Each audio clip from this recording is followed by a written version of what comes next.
নির্বাচন ডাকাতি আর কখনো না করতে পারে সেই ব্যবস্থা করতে হবে প্রধান উপদেষ্টা।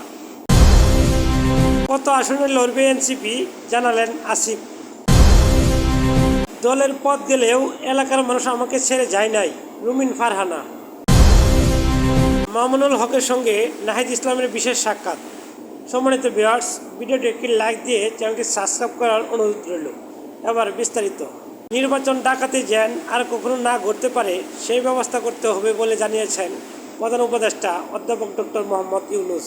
সোমবার 12 জানুয়ারি বিকেলে রাষ্ট্রীয় অতিথি ভবন যমুনা জাতীয় নির্বাচন 2014, 2018 এবং 2024 তদন্ত কমিশনের প্রতিবেদন গ্রহণ করার পর এসব কথা বলেন তিনি।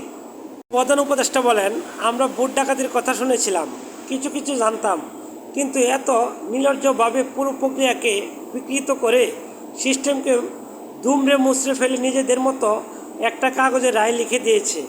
এগুলো জাতির সামনে তুলে ধরা দরকার, পুরো রেকর্ড থাকা দরকার। ডক্টর ইউনূস আরও বলেন, দেশের টাকা খরচ করে মানুষের টাকায় নির্বাচন আয়োজন করে পুরো জাতিকেই শাস্তি দেওয়া হয়েছে। দেশের মানুষ অসহায়ের মতো তাকিয়েছিল, কিছু করতে পারেনি।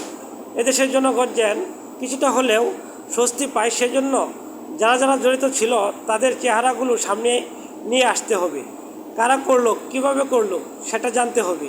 নির্বাচন ডাকাতি যেন আর কখনো না ঘটতে পারে সেই ব্যবস্থা করতে হবে।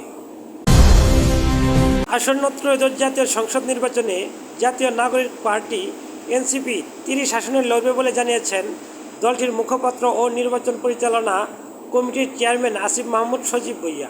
সোমবার 12 জানুয়ারি সন্ধ্যায় গণমাধ্যমকে দেওয়া এক সাক্ষাৎকারে তিনি এ তথ্য জানান।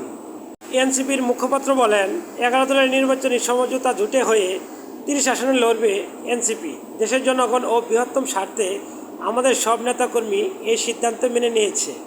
এই জোট আধিপত্যবাদের বিরুদ্ধে সংস্কারের জোট। তিনি বলেন, জোট করার জন্য এনসিপি অনেক ছাড় দিয়েছে, অন্যদেরও এই মন মানসিকতা থাকায় এই জোটটি হয়েছে। এই জোট ইনশাল্লাহ এবার সরকার গঠন করবে। ব্রাহ্মণবাড়িয়া 2, সরাইল, আশুগঞ্জ ও বিজয়নগরের একাংশ আসনের স্বতন্ত্র প্রার্থী ও বিএনপির বহিষ্কৃত আন্তর্জাতিক বিষয়ক সহ সম্পাদক রুমিন ফারহানা বলেছেন, আমার দলের পথ চলে গেলেও আমার এলাকার মানুষ তো আমাকে ছেড়ে চলে যায় নাই। সোমবার বিকালে ব্রাহ্মণবাড়িয়া সরাইল উপজেলার পানিশাল ইউনিয়নের 3 নম্বর ওয়ার্ডের শাকাইতে গ্রামে এক উঠান বৈঠকে তিনি কথা বলেন। রুমিন ফারহানা বলেন, আমাকে যখন দল মনোনয়ন দেয়নি তখন অনেকেই আমাকে বলেছেন, আপনি তো সংরক্ষিত আসনে এমপি হতে পারতেন, আপনি তো উচ্চ কক্ষেও যেতে পারতেন, আপনি কেন স্বতন্ত্র প্রার্থী হইলেন? দল যদি ক্ষমতা যায় আপনার তো অনেক ভালো অবস্থা হইতে পারত, এসব ছেড়ে কেন স্বতন্ত্র প্রার্থী হলেন?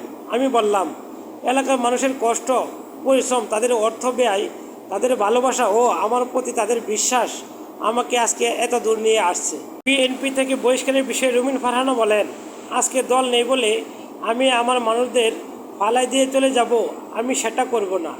এই কারণেই দলে আমার পথ গেছে। আমি বলেছি, পথ গেছে ঠিক আছে, আমার মানুষ তো আছে। দল যদি জোটকেও দেয়, আমার মানুষদের ভালোবাসা তো আমাকে ঘিরে রাখছে। সুতরাং আপনারা যতক্ষণ আমার পাশে আছেন, পৃথিবীর কোনো শক্তি নাই ইনশাআল্লাহ আমাকে আমার লক্ষ্য থেকে সরাই দিবে। আমার লক্ষ্য হচ্ছে অবহেলিত সরাইল আশুগঞ্জ উপজেলার 2টি মডেল উপজেলা করা। জামায়াতে ইসলামী নেতৃত্বাধীন 11 দলীয় নির্বাচনী সমঝোতায় থাকা বাংলাদেশ খেলাফত মজলিসের আমির মাওলানা মোহাম্মদ মামুনুল হকের সঙ্গে বিশেষ সৌজন্য সাক্ষাৎ করেছেন জাতীয় নাগরিক পার্টি এনসিপির আহ্বায়ক নাহিদ ইসলাম। 11 দলীয় সমঝোতার নির্বাচনী কৌশলের পাশাপাশি ভোটের পক্ষে জনমত গঠন নিয়েও তারা আলোচনা করেছেন। সোমবার বিকেলে রাজধানীর মোহাম্মদপুরের মামুনুল হকের ব্যক্তিগত কার্যালয়ে ঘণ্টাব্যাপী আলোচনা করেন দুই নেতা। দেশের চলমান রাজনৈতিক পরিস্থিতি, সাম্প্রতিক রাজনৈতিক সমীকরণ ও ভবিষ্যৎ করণীয় নিয়েও তারা কথা বলেন। পরে দুই দলই পৃথকভাবে বৈঠকের বিষয়টি জানিয়েছেন। এনসিপির পক্ষ থেকে এক বার্তায় বলা হয়, 11 দলীয় জোটের অন্যতম সঙ্গী বাংলাদেশ খেলাফত মজলিসের আমির মাওলানা মামুনুল হকের সঙ্গে এক বিশেষ সৌজন্য সাক্ষাৎ করেন এনসিপির আহ্বায়ক নাহিদ ইসলাম।